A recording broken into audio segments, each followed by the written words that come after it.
நடிகர் திலகம் சிவாஜி கணேசன் அவர்களின் திரைப்பயணத்தில் குரு தட்சணை 1969 வெளிவந்த தமிழ் திரைப்படமாகும். AP நாகராஜன் இயக்கத்தில் வெளிவந்த இந்த திரைப்படத்தில் சிவாஜி கணேசன், ஜெயலலிதா, பத்மினி ஆகியோர் முன்னணி கதாபாத்திரத்தில் நடிச்சிருந்தாங்க. மேலும் இவர்களுடன் K. Balaji, major Sundararajan, SV Sahasranamam, MN Nambiar, TS Balaiah, KA Thangavelu, TR Ramachandran, T. Ramarao, PD Sambandham, Manorama, Ramaprabha, G. Sakunthala, Senthamarai, pakoda Kadhar, master Prabhakar மற்றும் பலரும் நடிச்சிருந்தாங்க. ஸ்ரீ கஜலட்சுமி ஃபிலிம்ஸ் நிறுவனத்தின் சார்பில் திரு பரமசிவம் அவர்கள் ப்ரொடியூஸ் பண்ணாரு. வீர பழனியப்பன் அவர்களின் கதைக்கு திரைக்கதை வசனம் எழுதியிருந்தாரு இயக்குனர் திரு AP நாகராஜன். சிவாஜி புரொடக்ஷன்ஸ் நிறுவனம் இந்த படத்தை வெளியிட்டாங்க. இந்த படத்துக்கு திரையிசை திலகம் KV மகாதேவன் அவர்கள் மேற்பார்வையிட புகழேந்தி அவர்கள் இசையமைச்சிருந்தாரு. கண்ணதாசன் பாடல்களை எழுதியிருந்தாரு. பத்மினி அவர்கள் சிவாஜி அவர்களுக்கு கல்வி போதிக்கும் ஆசிரியர் கதாபாத்திரம் இந்த படத்தில் வழங்கப்பட்டிருந்தது. 1969 பத்மினி நடித்த வெளியான ஒரே படம் குரு தட்சணை. புராண படங்கள் தயாரித்து வந்த AP நாகராஜன் அவர்களின் சிவாஜி அவர்கள் கல்வி கற்க விரும்பும் கிராமத்தானாகவும் பள்ளி ஆசிரியையாக பத்மினி அவர்களும் நடிச்சிருந்தாங்க. தன்னுடைய படிக்கும் ஆசையை சொல்லி பத்மினியின் கால்களில் விழுவாரு சிவாஜி அவர்கள். அவருடைய ரசிகர்கள் அதை ஏற்கவில்லை அப்படின்னே சொல்லலாம். நிஜத்துல மாறுபட்ட கதையாக இருந்தாலும் படம் எதிர்பார்த்த அளவு வெற்றி பெறவில்லை. கிராமத்தில் பால் விற்கும் கண்ணன் படிப்பறிவில்லாதவன். அவனுக்கு இளைஞனான பிறகு படிக்க வேண்டும் அப்படின்ற ஆர்வம் பிறக்கிறது. கிராமத்துக்கு புதிதாக வரும் ஆசிரியையிடம் பாடம் படிக்கிறான். இதனிடையே கண்ணனுக்கும் கண்ணிக்கும் இடையில் காதல் பிறந்து கல்யாணத்துல முடிகிறது. கண்ணனுக்கும் ஆசிரியைக்கும் உருவாகும் கல்விசார் நட்பை ஊரில் சில பொல்லாதவர்கள் தவறாக பிரச்சாரம் பண்றாங்க. கண்ணியும் அதனை நம்பி விடுகிறாள். இதனால் மனமுடைந்து போகும் கண்ணன் தற்கொலைக்கு ஆளாகிறாரு. ஆனால் முயற்சி கைகூடவில்லை.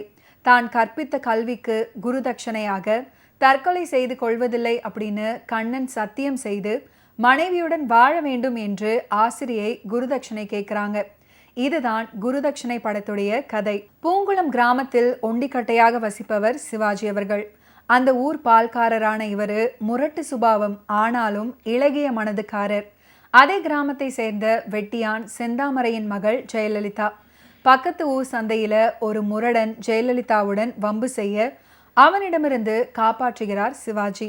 அதிலிருந்து ஜெயலலிதாவுக்கு சிவாஜி மீது அமோக காதல். ஆனாலும் சிவாஜி அவர்கள் ஒதுங்கி ஒதுங்கி போவாரு. பூங்குள கிராம மக்களில் சிலராக நம்பூதிரி TS பாலையா, அவருடைய மனைவி G. சகுந்தலா, பயாஸ்கோப் காட்டும் தங்கவேலு, டீ கடை ராமாராவ், கைஜோசியக்காரி மனோரமா, சைக்கிள் கடை சம்பந்தம், ஸ்கூல் டீச்சர் ரமாபிரபா, அவருடைய சகோதரர் TR ராமச்சந்திரன் இந்த படத்தில் இடம்பெற்றிருப்பாங்க. காதல் மிகுதியால் சிவாஜி அவர்களுடைய வீட்டிற்கு அடிக்கடி வரும் ஜெயலலிதாவை சிவாஜி அவர்கள் விரட்டி விடுகிறார். இதை பார்க்கும் ரமாபிரபா செந்தாமரையிடம் மகளை அடக்க ஒடுக்கமாக வளர்க்க சொல்கிறார். அப்படியா சேதி என்று செந்தாமரை மகளை கண்டிக்க, என்னை காப்பாற்றிய சிவாஜி அவர்களை தன்னால் மறக்க முடியாது அப்படின்னு சொல்றாங்க ஜெயலலிதா. வாக்குவாதம் முற்ற வீட்டை விட்டு வெளியேறி சிவாஜி அவர்களுடைய வீட்டுக்கே போய் விடுகிறாங்க ஜெயலலிதா. சிவாஜி அவர்கள் அப்படியெல்லாம் வீட்டை விட்டு வரக்கூடாது, திரும்பி போ அப்படின்னு சொல்ல, அப்படியானால் தற்கொலைதான் எனக்கு ஒரே வழி அப்படின்னு அழும் ஜெயலலிதாவை தேற்றி, சரி இங்கேயே இரு, வேற என்ன பண்றது அப்படின்னு சம்மதிக்கிறாரு. ஆனால் லிவிங் டுகெதர் பாணியில ஒரே வீட்டில் தனித்தனியாக வாழ்றாங்க. உள்ளேயும் வெளியேயுமாய் படுக்கை. இந்த சமயம் கிராம பள்ளிக்கூடத்திற்கு தலைமை ஆசிரியையாக மாட்டு வண்டியில வர்றாங்க பத்மினி.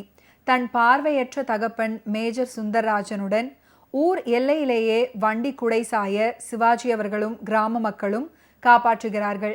மிகவும் படித்தவர் அப்படின்றதுனால பத்மினியுடன் அளவற்ற மதிப்பும் அன்பும் கொள்கிறார் சிவாஜி. அவங்களுக்கும் சிவாஜி அவர்களை மிகவும் பிடித்து போகிறது.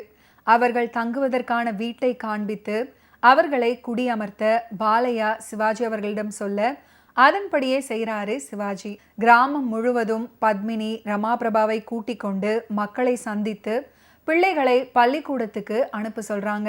தலைமை ஆசிரியராக பத்மினி அவர்கள் வந்ததால அந்த பதவியின் மீது கண் வைத்திருந்த ரமாபிரபாவுக்கு கடுப்பு. சிவாஜி அவர்களை பற்றி பத்மினியிடம் தாறுமாறாக சொல்றாங்க ரமாபிரபா. மேஜரும் பத்மினியும் அதை நம்ப மறுக்கிறாங்க. பத்மினி குடும்பத்திற்கு தேவையான உதவிகள் பண்றாரு நடிகர் திலகம். நிறைய பிள்ளைகள் பள்ளிக்கூடத்தில் சேர்றாங்க. அனைவருக்கும் கனிவாய் பாடம் சொல்லி தராங்க பத்மினி. தான் படிக்கவில்லையே அப்படின்னு ஏங்கும் சிவாஜி அவர்கள் இப்போதாவது பள்ளிக்கூடத்தில் சேர்ந்து படித்தால் என்ன அப்படின்னு கேட்கும்போது, தங்கவேலு அதெல்லாம் சரியா வராது, சின்ன பிள்ளைகள் தான் பள்ளிக்கு போக முடியும் அப்படின்னு சொல்ல பத்மினியுடைய வகுப்புகளை பள்ளிக்கு வெளியில் நின்று கற்று வர்றாரு சிவாஜி. குருதட்சணை திரைப்படத்தில் புகழேந்தி அவர்களின் இசையமைப்பில் அமைந்த ஒரு ஃபென்டாஸ்டிக்கான பாடல் தான் ஓராங் கிரகமடி அப்படின்னு தொடங்கக்கூடிய பாட்டு. இந்த பாடலை டி.எம். சௌந்தரராஜன் மற்றும் சுசீலா அவர்கள் இணைந்து அற்புதமாக பாடியிருப்பாங்க. பாடலுக்கு உண்டான வரிகளை கண்ணதாசன் எழுதியிருந்தார். ஓகே வியூவர்ஸ், இன்னைக்கு நிகழ்ச்சியில் நடிகர் திலகம் சிவாஜி கணேசன் அவர்களுடைய ஃபிலிம் கெரியரில் நடந்த பல இன்ட்ரெஸ்டிங்கான விஷயங்களை நீங்கள் பார்த்து தெரிஞ்சிருப்பீங்க. மீண்டும் அடுத்தடுத்த எபிசோட்ஸில் சந்திப்போம். நன்றி, வணக்கம்.